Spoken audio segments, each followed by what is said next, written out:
अस्सलाम वालेकुम नाज़रीन, वाशिंगटन नाइट शो के साथ मैं हूं आपका मेज़बान आसिम सिद्दीकी। नाज़रीन आज कल वाशिंगटन में जो है वो खलबली तो मची हुई है क्योंकि आर्मी चीफ साहब यहाँ मौजूद हैं और उनका पहला ऑफिशियल दौरा है और बहुत इम्पोर्टेंट दौरा है और बहुत सारे इनके इवेंट्स जो हैं वो बिल्कुल खुफिया रखे जा रहे हैं। पाकिस्तानी एम्बेसी बिल्कुल आपका साथ नहीं दे रही।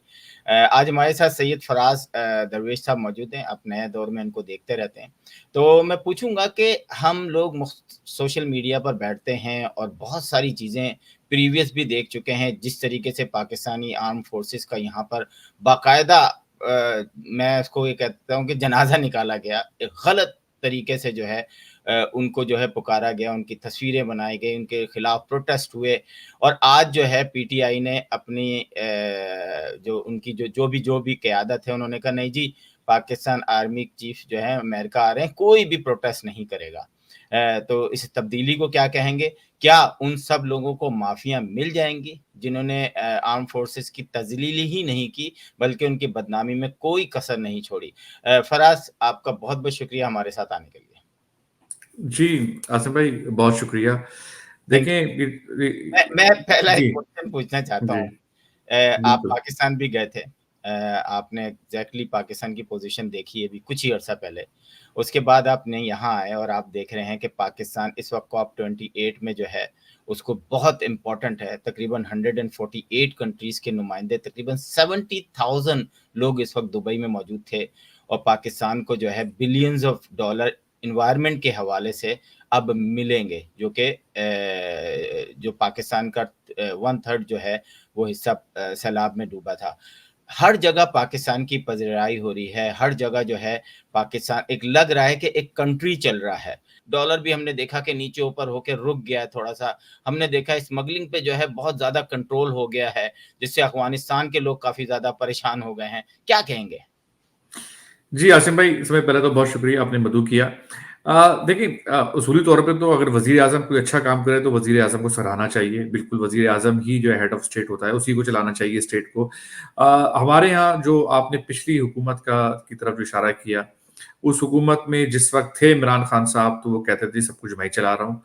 हम तो उस वक़्त भी कहते थे कि आप कुछ नहीं चला रहे हैं, आप बाजवा साहब चला रहे हैं, लेकिन वो कहते थे सब चीज़ मैं चला रहा हूँ। अच्छा जब अगर आप सब चीज़ें खुद चला रहे थे तो फिर जो पाकिस्तान की मईशत के साथ जो खिलवाड़ किया गया, जिस तरह आपने तेल की कीमतें कम करके सऊदी अरब से जो कि एक ऑयल प्रोड्यूसिंग कंट्री है, उसके लेवल की आपने कीमतें करके आपने कौमी खजाने का जो नुकसान किया, फिर उसके बाद आप जब जाते-जाते इमरान खान साहब ने मज़ीद कीमतें कम कर दी तेल की, उससे कितना बड़ा नुकसान हुआ।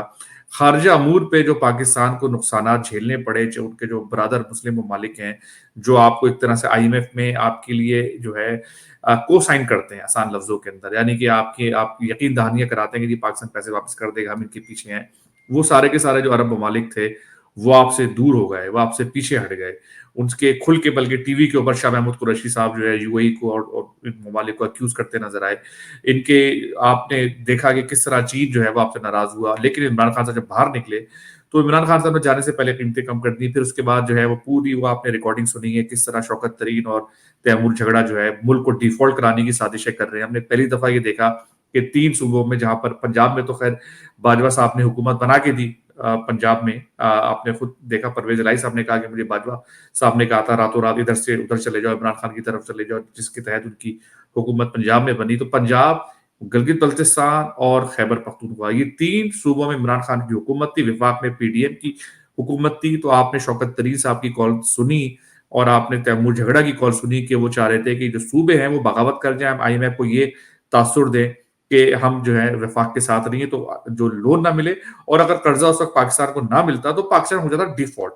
अच्छा, यही इमरान खान साहब चाह रहे थे, अगर डिफॉल्ट हो जाएगा तो उसका सारा का सारा जो मलबा है, जो इल्जाम है, वो पीडीएम पे होगा, तो मेरी सियासत चमकेगी। लेकिन उसमें मुल्क का नुकसान हो जाना था, गरीब आदमी का नुकसान हो जाना था। आपके मुल्क में ना जहाज आते, ना फ्लाइटें चलती, ना कारोबार होता, ना या लॉजिस्टिक्स मूवमेंट नहीं होती, बच्चे स्कूल नहीं जा सकते थे, सारी चीजें तहस नहस हो जाती, एक कहत पड़ जाता, सिविल वॉर की सिचुएशन होती। लेकिन इमरान खान साहब ने जिस तरह अपने अपने एक जलसे में कहा कि इससे बेहतर ये था, मुझे हटाने से बेहतर ये था कि मुल्क पे न्यूक्लियर बम गिरा देते, तो वो सोच भी उनकी कुछ उसी तरह की थी। फिर आपने देखा कि गिलगित बल्तिस्तान जो है कि पुलिस ने पंजाब की पुलिस के खिलाफ जो है बगावत कर दी, आमने सामने आ गए। जिस वक्त पंजाब की पुलिस इमरान खान साहब को अरेस्ट करने के लिए गई तो जो है गिलगित बल्तिस्तान की पुलिस जो है उसने बंदूकें तान ली पंजाब की पुलिस के ऊपर। तो पंजाब, गिलगित बल्तिस्तान और केपी जहां इमरान खान साहब की हुकूमत थी, उसने एक तरह से वफाक से बगावत करना शुरू कर दी। ये गरीब पाकिस्तान की तारीख में पहली दफा हुआ कि सूबों की हुकूमत जो है वो विफाक से बगावत कर रही है, क्योंकि सूबों में पीटीआई की हुकूमत थी। तो उससे मतलब जिस तरह से वो 16 महीने मुकम्मल हुए और वो मुल्क डिफॉल्ट से बचा, वो तो उसमें, और उसके बाद इमरान खान साहब ने मजीद निजाम को फ्रैक्चर करने के लिए खैबर पख्तूनख्वा और केपी की हुकूमतें खैबर पख्तूनख्वा और पंजाब की हुकूमतें गिरा दी। फिर 9 मई का वाकया किया, अपनी अपनी मनमानी का, हर चीज में यानी कि अपनी मनमानी। तो उसके साथ साथ एक बहुत बड़ा और बड़ा ही घटिया काम हुआ है। वो ये घटिया काम हुआ कि जाली खबरें और झूठी खबरें का एक अंबार और एक सैलाब बर्पा किया गया सोशल मीडिया के जरिए से, और वो फिर ओवरसीज पाकिस्तानियों तक चीजें पहुंचाई गई। और एक कल्ट मेंटेलिटी, जो कि इमरान खान साहब की जो फॉलोअर्स है उनमें ज्यादातर एक कल्ट मेंटेलिटी, उनसे आप रीजन नहीं कर सकते, उनके सामने आप शवाहिद रख भी देंगे तो वो मानने से इनकार कर देंगे। वो एक कल्ट है, वो इसके ऊपर अलग गुफ्तगू हो सकती है किसी और नशिस्त के अंदर। तो उसमें जो इमरान खान साहब ने जो चीजें दी, और जो मिसाल के तौर पे इमरान खान साहब ने कहा जी 9 मई के बाद जो खवातीन अरेस्ट हुई हैं, जिसमें आलिया हमजा और वो यास्मीन राशिद हैं, उसके बाद जो है वो सनम जावेद हैं, दीगर खवातीन हैं जो कि किसी की बेटियां हैं। वो इमरान खान साहब ने कहा जी उनके उनका उनका जो है कस्टडी में रेप कर दिया गया, तो बनाउजुबिल्ला। अब वो खबर बन गई, वो खबर बाहर आ गई, और उसके बाद जो है यहाँ पर कैंपेन शुरू हो गई कि जी पाकिस्तान की जो रियासत है, पाकिस्तान की जो आर्मी है, तो बनाउजुबिल्ला वो औरतों के साथ ये हरकत कर रही है, पीटीआई की औरतों के साथ अरेस्ट करके। फिर आपको मैं एक और मिसाल देता हूँ, जिले शाह का एक्सीडेंट से, पीटीआई के अपने बंदे के एक्सीडेंट से उसको वो मारा गया। पीटीआई के जो एंकर्स थे और पीटीआई की सोशल मीडिया और इमरान खान साहब खुद, उन्होंने उस पर खेला, उन्होंने कहा जी वो कस्टडी में मारा गया है। और जिले शाह को आज तक ये लोग पता होने के बावजूद, यानी कि इनके अपने एनटीए की गाड़ी से, राजा मतलू की पूरी कन्फेशन है, उसकी गाड़ी से वो मारा गया जिले शाह, इनको पता था, उस पर सियासत चमकाई, और फिर ओवरसीज में आज तक जिले शाह की तस्वीर लेके ये लोग मैं आपको बात माजरत के साथ टोक रहा हूँ। अभी डैलस में जब डॉक्टरों का कन्वेंशन होता है ये साल का, उसमें वजाहत डॉक्टरों के, उसमें उनको मौका दिया गया था, एक सियासी इवेंट था, मतलब पॉलिटिक्स का वो था, होता है उनका एक, उसमें वजाहत खड़े होके कह रहे हैं कि वहां पर रेप हुए हैं। और तो मैंने उनसे ये सवाल किया वहां खड़े होके कि आप हमें उन रेप किए हुए ख्वातीन के नाम दे दें, या अगर अभी नहीं दे सकते तो बाद में ट्वीट कर दें। तो वो मुझे इतनी गुस्से से उन्होंने शक्ल देखी। मुझे हैरत होती है कि आपके सहाफ़ी, मतलब जितने भी आउट ऑफ कंट्री हैं इस वक़्त, वो कुछ मानने को तैयार नहीं है। जैसे अभी आप बात कर रहे हैं, मैंने कहा कि जनाब पीटीआई वालों ने जो है वो आसिम मुनीर के खिलाफ एहतजाज ना करने की अपील की है, और कहा है कि जो भी करेंगे वो उनकी शोकाज नोटिस मिलेगा और उनके खिलाफ कार्रवाई की जाएगी। सारे मेरे पे चढ़ गए कि दिखाओ, और गालियां, मतलब और फिर मुझे वो वीडियो उन साहब ने डाली और निकाल दी। लेकिन अच्छे लोग भी दुनिया में हैं, किसी ने मुझे वीडियो भेज दी, तो वो वीडियो मेरे पास है, मैं आपको नाज़रीन दिखाऊंगा भी। तो अच्छा, मुझे आसिम मुनीर साहब यहाँ पर आए हुए हैं, आपको क्या लगता है कि अमेरिका का ये विजिट आपके ख्याल में क्यों इंपॉर्टेंट है पाकिस्तान के लिए? जी, बिल्कुल, असल में मैं सीधे बताता हूँ, बस मैं जो है मुश्किल से 15 सेकंड दूंगा। मैं ये बात बता दूं कि जो सारी जो कार्रवाई है, जो झूठे इल्जामात लगाए सोशल मीडिया के जरिए से इमरान खान साहब ने जो कैंपेन चलवाई और 9 मई के बाद भी कैंपेन चलाते रहे, उसका असर ये हुआ कि ओवरसीज पाकिस्तानियों का बड़ा तबके ने पाकिस्तान की रियासत, पाकिस्तान की अफवाज के खिलाफ इतना जहर उगला है, इतना नफरत उनके जहनों में डाली गई है। फिर उन्होंने लॉबिंग की, और आपने देखा था वो लॉबिंग के अंदर सज्जाद बुर्की साहब, जो इमरान खान के कजन भी हैं और उनके नुमाइंदा भी हैं, वो क्या कह रहे हैं कांग्रेस की हेयरिंग के अंदर कि आपने पाकिस्तान को लोन क्यों दिया, और उसके बाद ये इस्तेमाल कर रहे हैं जिले शाह का, जो कि झूठ है। रेप होगा, ये भी झूठ है। तो आप ये झूठे इल्जाम पाकिस्तान की फौज के ऊपर, देखिए पाकिस्तान की फौज ने अगर कोई गलतियां की हैं तो आप सच्चे इल्जाम तो चले हम मान सकते हैं कि हाँ भाई गलती हुई है, सच्चे इल्जाम। आप झूठे इल्जाम की बुनियाद पे आसिम मुनीर साहब और जो है नदीम अंजुम साहब और पाकिस्तान की फौज, जिसके अंदर इंडियन लॉबी का भी अंसर है, यानी इंडियन लॉबी भी इनको फैसिलिटेट कर रही है यहाँ पर, तो ये आप उस चक्कर में चले गए कि आपने अपने मुल्क की और अपनी फौज के खिलाफ आप खड़े हो गए, और नफरतें, और औरतें किस तरह की गालियां बक रही थी आसिम मुनीर साहब को, नदीम अंजुम साहब को। तो ये बड़ा एक अजीब और गरीब किस्म का जो है मामला इमरान खान साहब ने स्टार्ट किया, जिससे मैं समझता हूँ कि ये वो काम है जो कि रॉ और इंडिया भी नहीं कर सका, जो पीटीआई ने और इमरान खान साहब ने किया। अच्छा, अब आ जाइए आसिम मुनीर साहब का जो विजिट है। देखिए पाकिस्तान जो है बहुत मसाइल में इस वक्त शिकार है। आपने देखा भी कल हमारे 23-24 जवान जो हैं वो बिल्कुल। शहीद हुए मियांवाली में। हर वक्त हमारे जो जवान हैं वो शहादतें दे रहे हैं, पुलिस वाले शहादतें दे रहे हैं। आप देखें कितने सारे हमले हमारे रोजाना टीटीपी कर रही है। अब ये टीटीपी की जो सहूलतकारी है ये भी इमरान खान साहब के जमाने में हुई। किस तरह फैज हमीद साहब, इमरान खान साहब के तो बयानात हैं, वो टीटीपी के नुमाइंदा बने थे। और ना सिर्फ ये, वो तो कह चुके थे कि टीटीपी को दफातर खुलवाने दिए जाएं पाकिस्तान के अंदर। उन्होंने 200 के करीब टीटीपी के जो मिलिटेंट उनको रिहा किया। अफगान तालिबान जब आए तो इमरान खान साहब ने सेलिब्रेट किया। तो इमरान खान साहब की जो मोहब्बत है और जो सहूलतकारी है तालिबान से और टीटीपी से, ये कोई आज की नहीं है, पुरानी नहीं है, बहुत पुरानी है। कि हमें हमेशा से पता है, वो हमेशा से तालिबान, अलकायदा और ये टीटीपी को सपोर्ट करते रहे वो। तो वो जो सहूलतकारी का नतीजा ये निकला है कि अब पाकिस्तान में हमले हो रहे हैं। इमरान खान साहब की पार्टी के मेंबर है और ये मकबूल जान, वो बताते थे कि अफगान तालिबान आ जाएंगे तो फिर होगी सत्य खैरा। अफगान तालिबान के आने के बाद तो हमले बढ़ गए। अफगान तालिबान जो है वो टीटीपी के साथ है, उन्होंने बता दिया कि टीटीपी हमारा ही विंग है।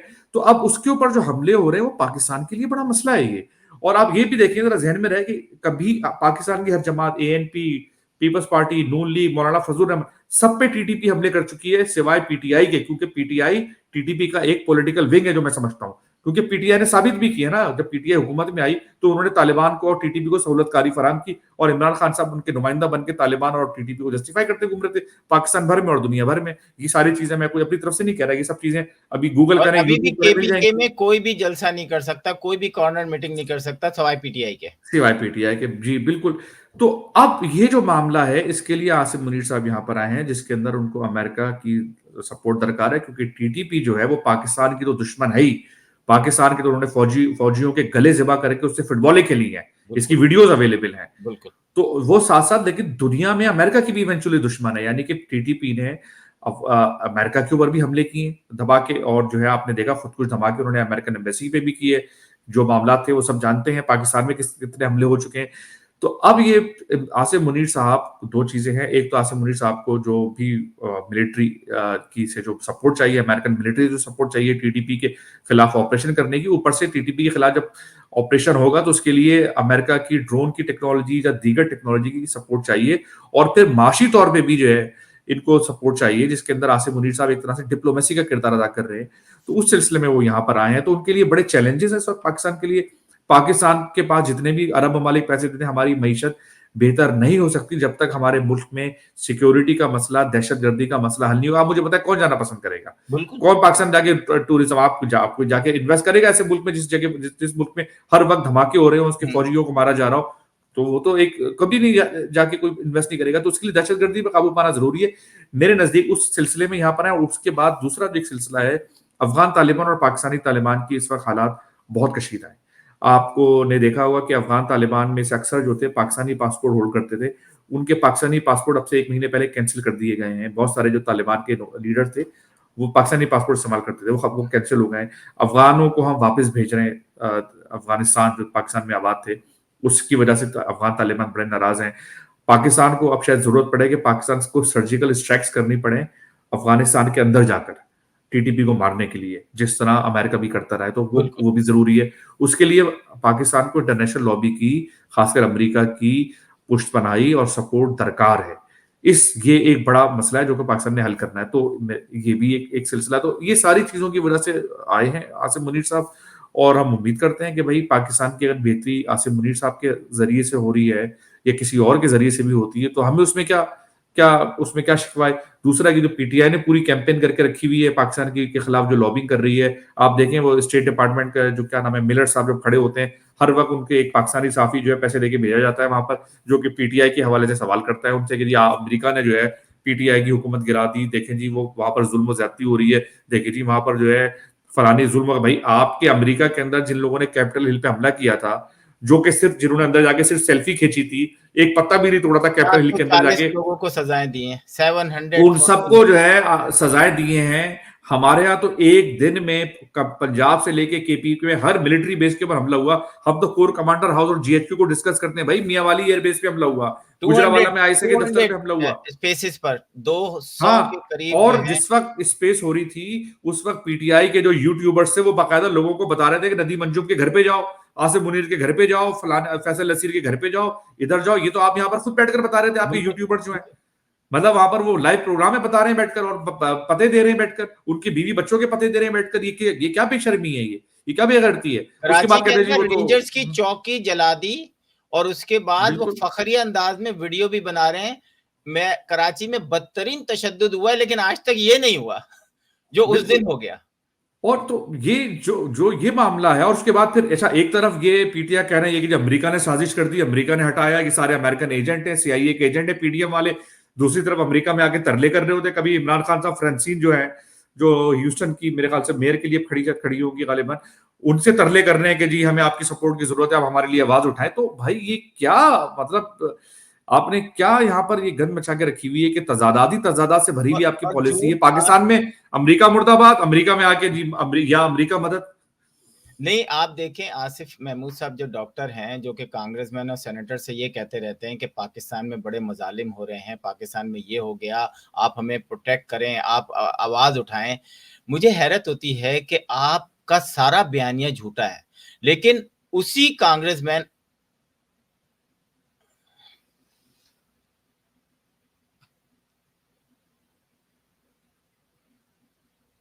जी सॉरी हाँ जी, कंटिन्यू रखें आसिम भाई। हाँ। जी जी तो मैं कह रहा था कि अमेरिका के अंदर जो एक डॉक्टर साहब हैं आसिफ महमूद, जो कांग्रेस के जी लिए भी जी जी खड़े जी हुए थे, वो जी आप जी देखें कि वो अमेरिकन पॉलिटिशियन से गुजारिश कर रहे होते हैं कि पाकिस्तान के, वो सारा झूठ।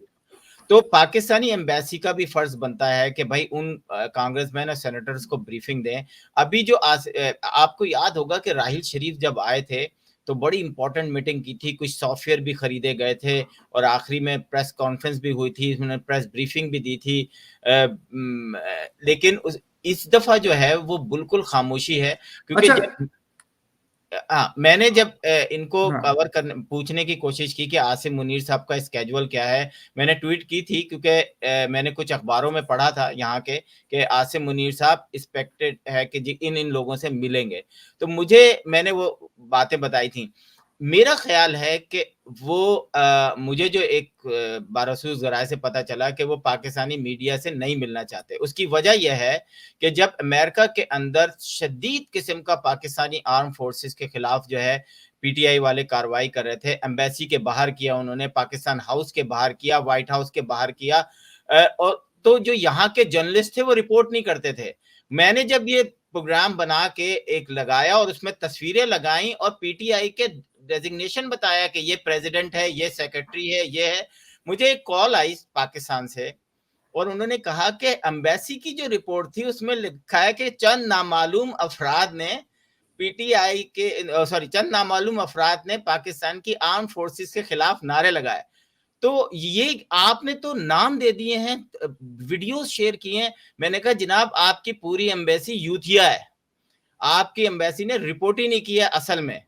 तो और उसके बाद आप ये देखें, मैं आपको थोड़ा सा दिखाऊंगा, उसमें चाहूंगा कि आप इस पे थोड़ा सा, जो आज कह रहे हैं हमारी पॉलिसी नहीं है, कल उनकी पॉलिसी क्या थी मुलाजा कीजिए। हिटलर को कहते हैं आसम हिटलर मुर्दाबाद, आसम हिटलर मुर्दाबाद।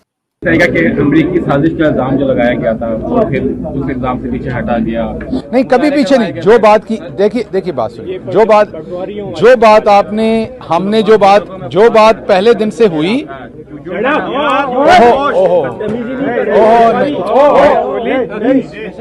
अच्छा, ये दिखाने का मकसद ये था कि यहाँ पे जर्नलिस्ट ये नहीं पूछ सकता था कि जनाब आप जो हैं अमेरिका ने साजिश की है, आप अमेरिका ही से मदद मांग रहे हैं। तो पीटीआई का कारकुन उस सहाफी के ऊपर चढ़ गया।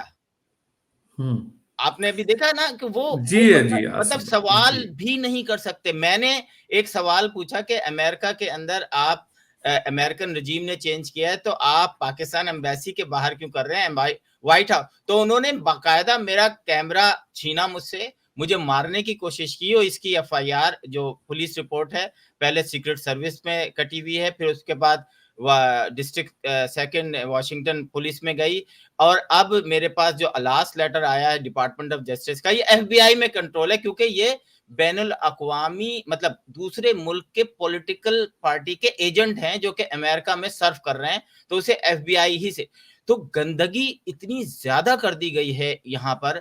और आसिम मुनीर की जो शक्लें बना बना के लगाई थी, आप लोग सोच नहीं सकते। मतलब मुझे हैरत होती है कि यार आप लोग अपने ही मुल्क के आर्मी चीफ को इस तरीके से बिहेव करते हैं और फिर बाद में कहते हैं नहीं जी ये वहां पे वाले लाए थे, फिर हमने उसको पीछे कर दिया वहां पर। तो भाई कहीं तो नफरत है ना। ये जो इतनी नफरत ओवरसीज पाकिस्तानियों के अंदर पाक फोर्स के साथ हो रही है। मैं कल एक प्रोग्राम देख रहा था इंडिया का, जिसमें आर्म फोर्सेस के बारे में बात हो रही थी। आप यकीन करें वो प्रोग्राम मुझे ज्यादा अच्छा लग रहा था जो ये ट्विटर पे बैठ के पाकिस्तान आर्मी को गालियां दे रहे होते हैं। तो ये जो नफरत है ये कितने साल, इसको 5 साल लगेंगे। और मैं समझता हूं, मैं तो गवर्नमेंट, पाकिस्तान गवर्नमेंट से ये कहता हूं कि आप उन लोगों को अगर माफ करेंगे तो आप जो जिन लोगों ने यहां से बैठकर पाकिस्तान की आर्म फोर्सेस की तजलीली नहीं की बल्कि उनकी बदनामी में और झूठ पे कोई कसर नहीं छोड़ी, उनको माफी का कोई राइट नहीं है। अभी आपने देखा कि ये जो मिलिट्री की जो अदालतें हैं, जो फौजी अदालतों पर बात हो रही है, इमरान खान के जमाने में कितने लोगों को सजा मिल गई। एक छोटा सा क्लिप सुनाऊंगा और उसके बाद मैं चाहूंगा कि आप इस पे थोड़ा सा तज्जिया दें। जो भी मुजरिम है, चाहे तारिक फातमी हो, चाहे राव तहसीन हो, लेकिन खबर तरतीब देने वाला, ये प्लान करने वाला, ये मनसूबाबंदी करने वाला, उस शख्स को करार वाकई सजा देने तक हम चैन से नहीं बैठेंगे। और जो खबर तरतीब देने वाला है शख्स है, उसको उठाया जाएगा और मिलिट्री कोर्ट्स में उसका ट्रायल होगा। मुझे तो इस चीज का इंतजार है, क्योंकि मुझे तो इस चीज का इंतजार है। तो ये तो सही है, मीठा मीठा हप और जी नहीं, इस क्लिप के अलावा जो है इमरान रियाज के भी क्लिप है और इमरान खान साहब का खुद का भी क्लिप है। कोई 8 क्लिप हैं इसके जी, ऊपर, बहुत सारे क्लिप्स हैं जी, बिल्कुल। तो देखें सिलसिला कुछ ऐसा है कि ये जो मिलिट्री कोर्ट्स के अंदर जो मामला अब तो खैर चला गया, तो अदालत का फैसला भी आ गया है।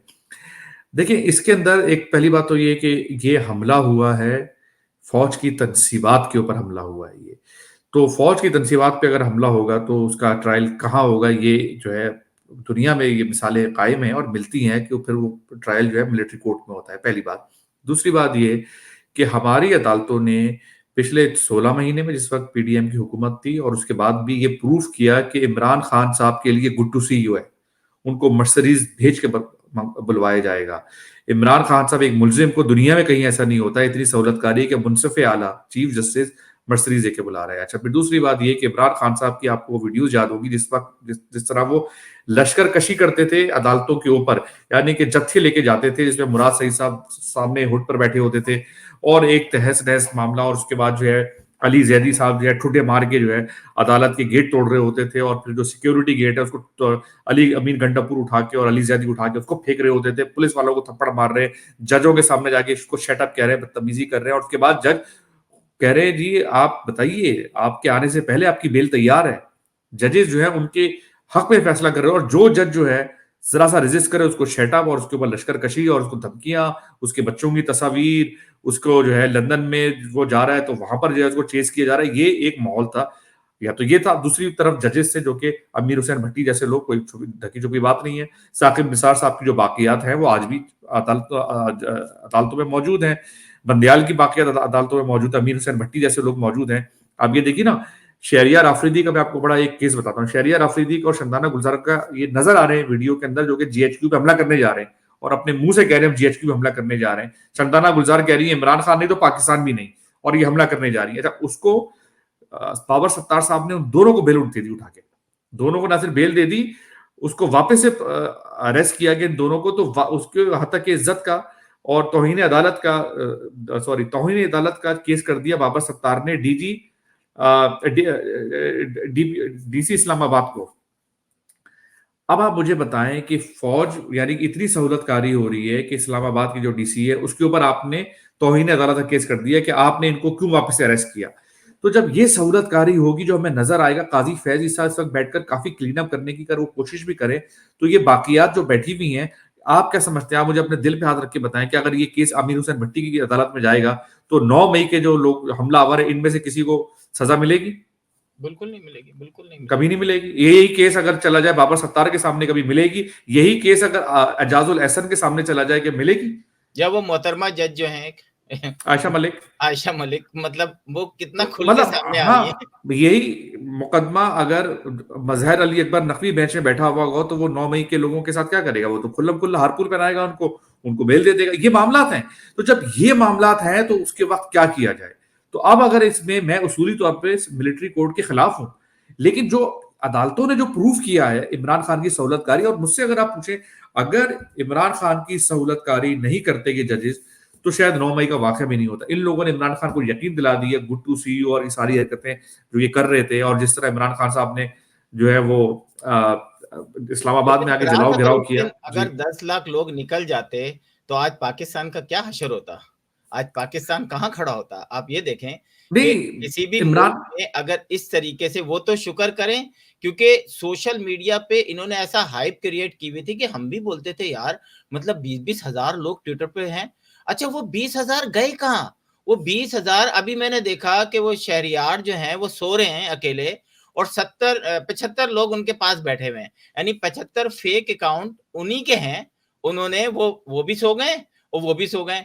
तो ये जो फेक अकाउंट का सिलसिला था, और आपने देखा कि पाकिस्तान की तारीख में सबसे ज्यादा पीटीआई के फेक अकाउंट जो हैं, चाहे वो फेसबुक पे बंद हुए, चाहे वो ट्विटर पे बंद हुए, चाहे वो यूट्यूब पे के अकाउंट बंद हुए। तो मुझे हैरत इस तरह इसलिए होती है कि आप लोगों ने एक ऐसा क्रिएट कर दिया था, और उस दिन कोई नहीं निकला।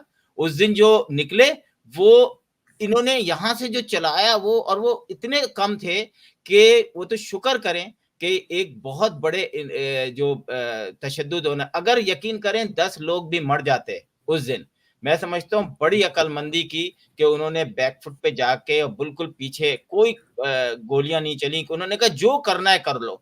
और उसके बाद सेम थिंग यहाँ मैंने तो अपनी आंखों से देखा ना कैपिटल हिल पे क्या हुआ, कि वो पुलिस वाला आके शुरू में हमें उसने कह दिया था कि आप लोग जा सकते हैं, अब यहाँ कुछ होने वाला है।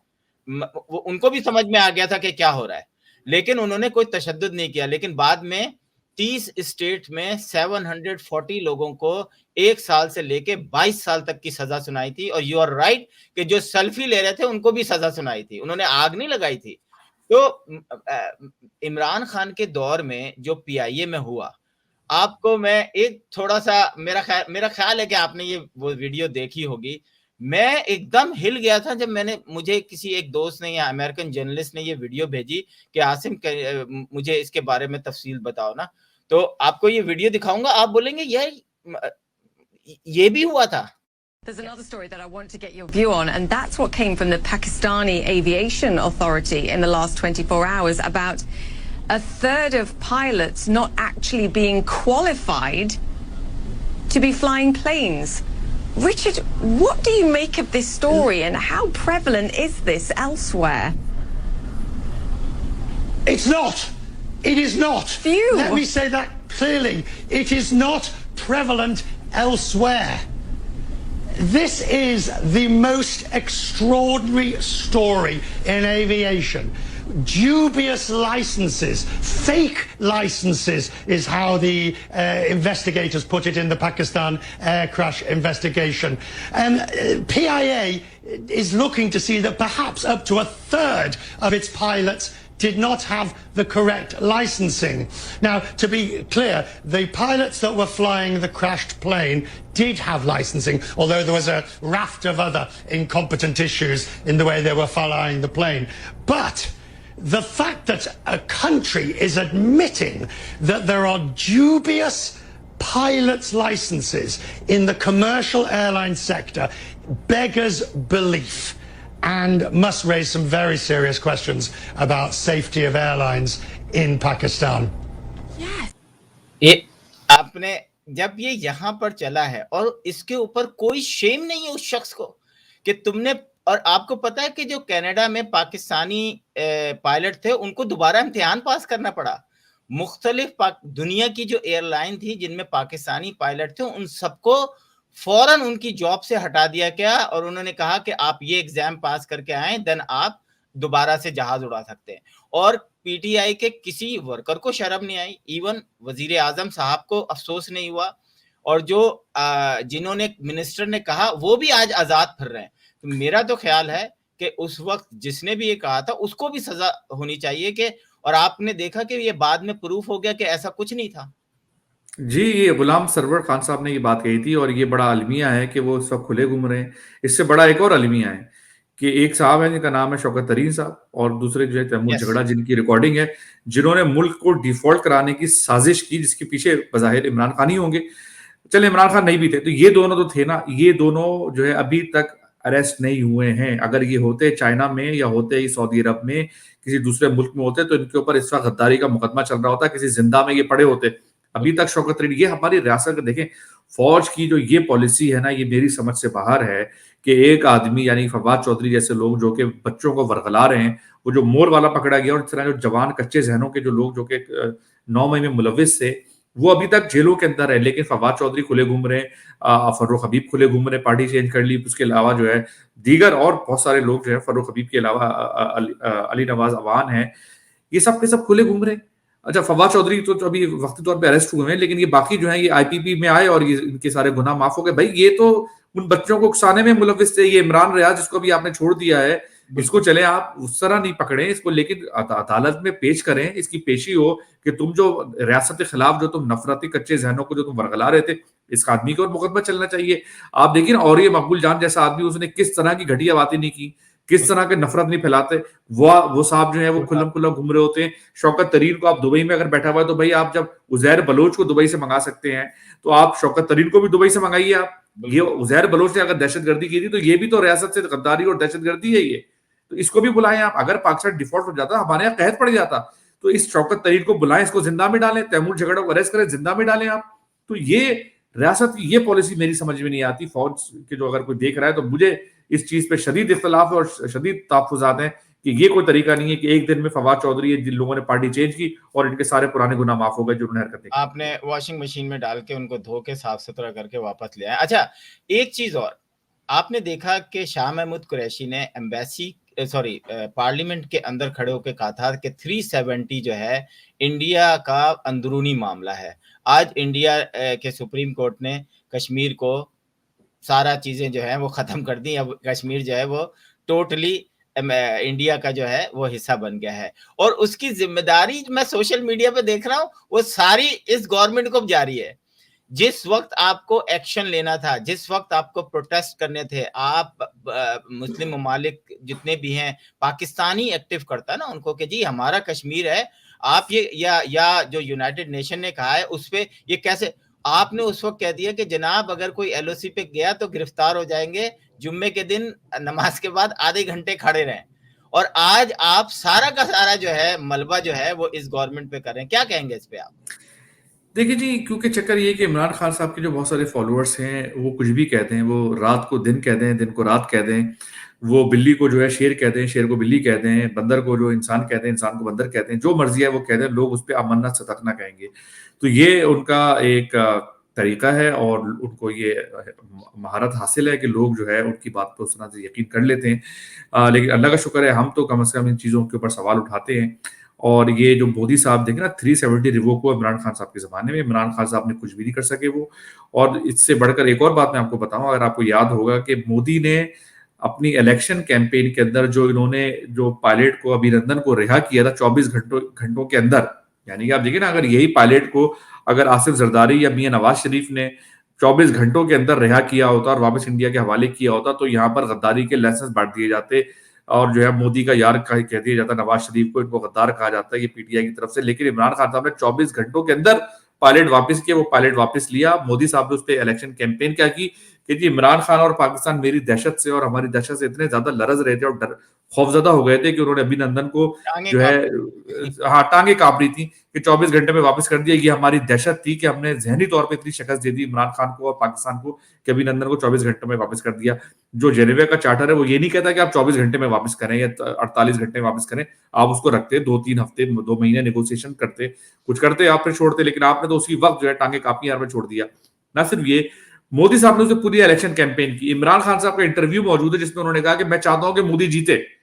अच्छा, इमरान खान ने कहा कि मैं चाहता हूं कि अगला इलेक्शन मोदी जीते, ये बड़ी अचंभे की बात है। और मोदी ने इलेक्शन जीतने से पहले ये बात वाजे कर दी थी कि मैं जब वापस इलेक्शन जीतूंगा तो 370 जो आर्टिकल है इसको मैं रिवोक करूंगा, कश्मीर को हिंदुस्तान का हिस्सा बनाऊंगा। और उन्होंने एग्जैक्टली वही किया। तो इमरान खान सवाल करना चाहिए कि सर आपको तो अपनी इलेक्शन कैंपेन में आपकी दिए हुए जो तोहफे थे उसको इस्तेमाल कर रहा था और आप उसके लिए कैंपेन कर रहे थे कि मोदी, मैं चाहता हूँ मोदी इलेक्शन जीत जाए, और वो कह रहा है कि मैं आके कश्मीर को जो है 370 रिवोक करूंगा, कश्मीर को हिंदुस्तान का ऑफिशियली हिस्सा बना दूंगा। फिर भी आप कह रहे थे कि मोदी जीते, मैं चाहता हूँ, मेरी ख्वाहिश है कि मोदी जीते।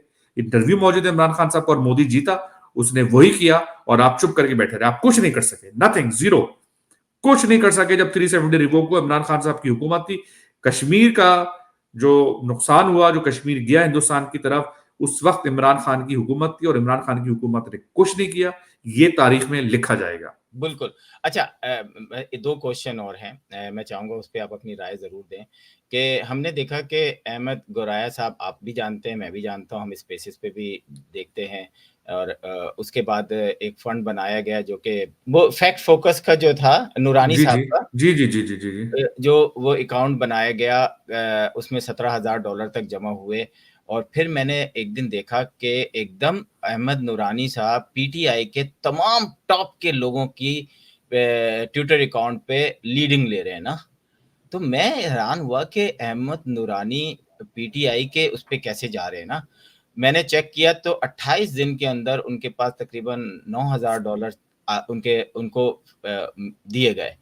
तो मैंने एक प्रोग्राम में उनसे पूछा कि जनाब, आपको ये 28 दिन के अंदर $9,000 मिले, जबकि 2 साल पूरे आपने लगा दिए, आपके पास $8,000 भी नहीं आए। तो आखिर ये क्या है कि 2 साल के अंदर आपने $17,000 जमा किए, लेकिन सिर्फ 28 दिन में $9,000, तो टोटल 17,000। तो उन्होंने मुझे ब्लॉक कर दिया। पहला काम उन्होंने ये किया कि आसिम को ब्लॉक करो। मेरी हकीकत क्या है भाई, हम तो अमेरिका के अंदर हैं, मैं तो ये नहीं चाहता कि मुझे लोग पूरी दुनिया में देखें या पाकिस्तान में देखें, मुझे मेरा एक अपना हल्का अहबाब है, बस वो देख लें। उससे मुझे इनको वो हुआ, फिर मैंने देखा कि इनकी सारी इनकम बंद हो गई, और 14 दिन यानी हमारे प्रोग्राम के 2 वीक तक $1 भी इनको किसी ने नहीं दिया। या तो इन्होंने शट डाउन कर दिया अपना GoFundMe टेम्परेरी तौर पर, और तो मैंने इनके कुछ प्रोग्राम देखने शुरू किए, तो मुस्तकिल आप आर्म फोर्सेस की बुराई किए जा रहे हैं। मुझे आप ये बताएं कि जब आप चंदा लेने के लिए ये कह रहे हैं कि हमें पाकिस्तान के अंदर लोगों को पे करना होता है खबरें निकालने के लिए, आप एफबीआर से या नादरा से जब लोगों की चीजें निकालते हैं एम्प्लॉइज को रिश्वत देके, क्योंकि वो फेडरल एम्प्लॉई हैं, तो क्या उनकी फैमिली को आप नुकसान नहीं पहुंचा रहे? आप देख लें कि जो बाजवा का जिसने डेटा निकाला था वो आज तक गिरफ्तार है। तो आपके नजदीक आप क्या समझते हैं, क्या ऐसे लोगों को जो कि पाकिस्तान के अंदर रहने वाले जो फेडरल एम्प्लॉइज हैं उनको रिश्वत देके उनका लोगों का डेटा निकाल कर और दुनिया को ये बताए कि मैं इन्वेस्टिगेटिव जर्नलिज्म कर रहा हूं, क्या कहेंगे? देखिए जी, असल में मुझे इतनी ज़्यादा जो डिटेल जो आपने बताई इसका तो मुझे नहीं पता था। लेकिन देखिए, आर्म फोर्सेस के ऊपर अगर कोई एतराज़ करता है या तनकीद करता है, तो अगर वो हकीकत पे मबनी है और वो हक़ाइक़ पे मबनी है, तो बिल्कुल होनी चाहिए। यानी कि आर्मी का जो रोल रहा है तालिबान को फैसिलिटेट करने में, पुराना जो आर्मी का जो धड़ा बिल्कुल, था, बिल्कुल। उस पे हम क्रिटिसाइज़ करते हैं। आपने ये जिहादी और ये टीटीपी पाल के आपने जो है कोई अपने मुल्क के साथ या अपने इदारे के साथ भी कोई फेवर नहीं किया। आपने बहुत ज़्यादती की अपने साथ भी। जो आपकी वो पॉलिसी गलत थी, जिस वक़्त लोग समझाते थे, आप नहीं समझते थे।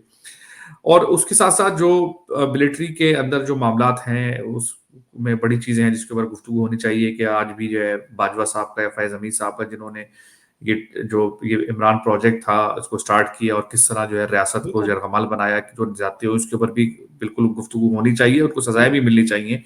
तो मैं इस वक़्त तक तो साथ हूँ, लेकिन अगर आप फ़ौज के ऊपर कोई झूठा इल्ज़ाम लगाकर, कोई जो काम उन्होंने नहीं किया, वो इल्ज़ाम लगाकर अगर आप उनके खिलाफ लॉबिंग कर रहे हैं और दुनिया भर में अपनी रियासत को बदनाम कर रहे हैं और अपनी रियासत के जो एहलकार हैं, उनके ऊपर वो इल्ज़ाम जो गुनाह उन्होंने नहीं किए, वो काम कर रहे हैं, तो आप जो है किसी दुश्मन के एहलकार हैं। फिर आप दुश्मन का जो एजेंडा है, वो आप प्रो कर रहे हैं, या आप इतने खुद पसंद हैं कि आप अपने मुल्क और अपनी रियासत को खोदने में लगे हुए हैं, सिर्फ़ एक शख्स की खातिर जिसके आप कल्ट फॉलोवर हैं। बिल्कुल। आखिरी क्वेश्चन इलेक्शन के हवाले से, क्वेश्चन क्या तजिया मैं चाहूँगा कि दें कि इलेक्शन इस वक्त जो है हम देख रहे हैं कि कभी लगता है कि हो जाएंगे, कभी लगता है नहीं हो जाएंगे। 16 फरवरी तक जो है यकीनन इंतज़ार आपका भी होगा, 16 फरवरी का मुझे भी होगा। 8 फरवरी। सर 8 नहीं सॉरी, 16 दिसंबर तक जो है आपने जी वो 8 फरवरी को इलेक्शन है, माजरत। जी जी तो आप क्या समझते हैं, ये इस प्रोग्राम के तवस्सुस से बताएं कि इलेक्शन होंगे, अगर होंगे तो पीटीआई कहाँ खड़ी होगी, और अगर पीटीआई आजकल के जो मुल्क के हालात हैं, जो पाकिस्तान के अंदर सिक्योरिटी के हालात हैं, और जो 2 लाख अभी एक ट्विटर स्पेस हो रही थी जिसमें बकौल उनके पाकिस्तान के नामवर जर्नलिस्ट उसमें मौजूद थे, जिसमें साबिर शाकिर नंबर 1 थे। तो अब मैं क्या कह सकता हूँ, तो वो सद्दीक जान ब्रीफिंग दे रहे थे कि जनाब 2,16,000 फौजी उन्होंने मांगे हैं, और ये तो वो देंगे नहीं, इसलिए इलेक्शन भी नहीं होगा। तो मैं चाहूंगा थोड़ा सा आप भी अपना तज्जिया दें कि ये पीटीआई के लोग जो हैं ये अब बैठ के इलेक्शन को भी अभी हुए नहीं है और कंट्रोवर्शियल बनाना चाह रहे हैं। मैं सिर्फ उनसे ये कहना चाहता हूं कि अगर आप इतने ही मकबूल हैं तो फिर आपको कॉर्नर मीटिंग या ये सब करने की जरूरत नहीं है, लोग तो आपको ऑटोमेटिकली वोट देंगे, तो आपको तैयारी की तो जरूरत नहीं है, बकौल आपके कि पाकिस्तान के 90% लोग आपको वोट देंगे। क्या कहेंगे? देखिए जी, ये तो एक इल्यूजन कायम किया हुआ है, और इलेक्शन 8 फरवरी को नहीं होंगे तो 16 को हो जाएंगे, 16 को नहीं होंगे तो 8 मार्च को हो जाएंगे। इलेक्शन तो होने हैं ना, इलेक्शन तो कहीं नहीं जा रहे, होने हैं इलेक्शन। लगभग मोर और लेस 8 फरवरी की इस वक्त डेट है, जो डेट है। अच्छा, पीटीआई जीत जाएगी, इसका तो अभी तक हमें कोई ऐसी निशानदेही नजर नहीं आ रही कि पीटीआई जीत जाएगी। यानी कि अगर 9 मई का वाकया भी नहीं होता तब भी पीटीआई का जीतना, जिस तरह वो क्लेम करते हैं कि ये 90% लोग हमारे साथ हैं, इसकी ये सिर्फ सोशल मीडिया या अपनी मर्जी से जो है कैंपेन बना लेना और अपनी मर्जी से सर्वे कर लेना, जिसका फरहान विर्क साहब जो हैं, डॉक्टर फरहान विर्क, वो उसका पूरा उस चीज को अच्छी तरह से एक्सपोज कर चुके हैं कि किस तरह से जो है ट्रेंड बनाए जाते हैं, किस तरह से सर्वे बना के अपने हक में जो है सर्वे को ऊपर ले जाया जाता है। तो वो तो सोशल मीडिया का पूरा गेम है।